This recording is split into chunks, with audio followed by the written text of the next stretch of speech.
As the rising water level in Kosi River is a point of concern, the government today informed that there are sufficient units from various forces on the ground to deal with the scenario in Bihar. Ravi Shankar Prasad said that 8 National Disaster Response Force teams have reached the state and 7 are on the way. He said 5 teams are already on standby.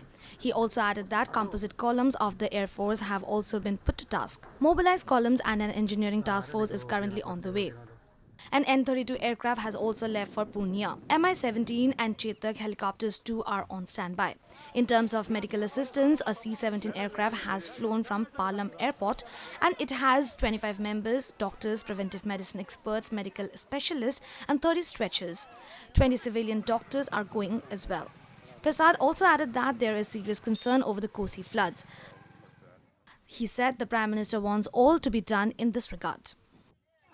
हम अपनी ओर से आपको बताना चाहते हैं कि 8 national disaster response force already पहुंच चुके हैं वहां पर और 7 रास्ते में हैं जो पहुंच जाएगी। लगभग 15 नेशनल डिसास्टर रिस्पांस टीम वहां पहुंचेगी। 8 वहां है, 5 टीम स्टैंड बाई में है, अगर आवश्यकता होगी तो उसको भी हम भेजेंगे। और ये जो एनडीआरएफ है, नेशनल डिसास्टर रिस्पांस फोर्सेस, वो अपने साथ नाव फाइबर बोट्स भी लेके जा रहे हैं, इसकी आवश्यकता होगी तो बनेंगे। जहाँ तक आर्मी एयरफोर्स का सवाल है तो आपको हम बताना चाहते हैं कि एक कंपोजिट कॉलम सुपौल में और एक सहरसा पहुंच चुका है ताकि सेना उपलब्ध रहे सहयोग के लिए।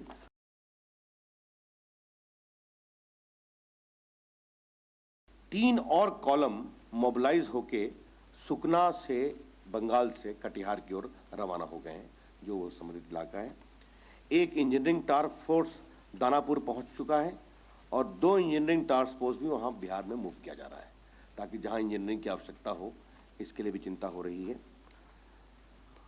अभी शाम में आपको बताऊं कि एक N-32 एयरक्राफ्ट तो दिल्ली आ चुका है आगरा से, वो पूर्णिया की ओर बढ़ चुका है। एक स्टैंड बाई में है जिसमें इक्विपमेंट वगैरह है। N-32 काफ़ी बड़ा हवाई जहाज होता है, आप जानते हैं। उसके बाद 2 Mi-17 हेलीकॉप्टर स्टैंड बाई में है गोरखपुर, बादगरा और बैरकपुर में। 2 चेतक और 4 Mi-17 हेलीकॉप्टर ये बेहटा में पहुंच चुके हैं, स्टैंड बाई में है। और नेवल डाइविंग जो टीम होती है, अगर कोई डूबता है तो उसको रेस्क्यू करने के लिए वो भी रेडीनेस में है।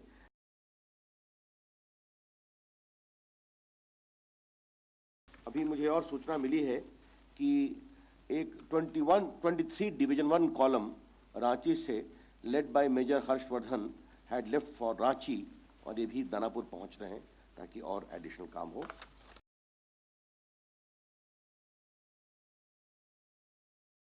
प्रधानमंत्री ने अपनी गंभीर चिंता व्यक्त की है और उन्होंने स्पष्ट निर्देश दिया है नेपाल जाने के पहले कल रात में ही कि पूरा सहयोग बिहार को दिया जाए।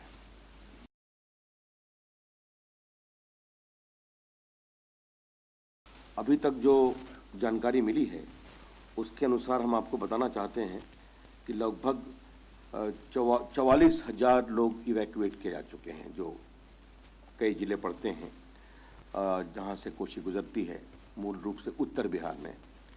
और लगभग 117 रिलीफ कैंप भी स्थापित हुए हैं।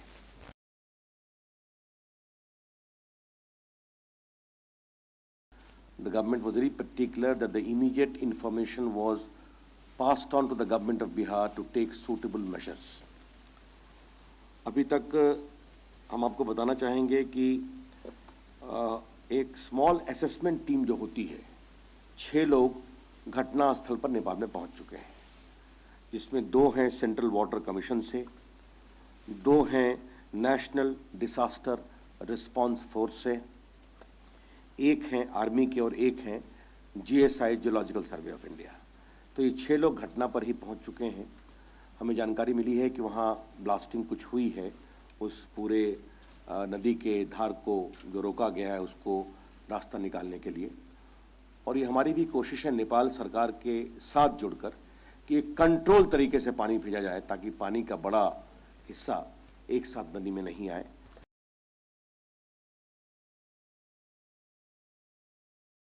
जहाँ तक संचार व्यवस्था का सवाल है, इसमें भी भारत सरकार ने बहुत सहयोग किया है और 15 सैटेलाइट फोन बिहार सरकार के पदाधिकारियों को दिए गए हैं और जो एनडीआरएफ टीम जो जा रही है, 8 वहाँ पर है, 7 जा रही है, 15 इनके पास भी सैटेलाइट फ़ोन है, तो ये आपको हम बताना चाहते हैं।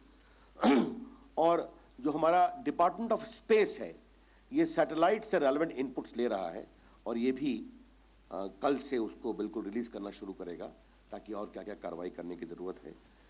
Powered by NNIS.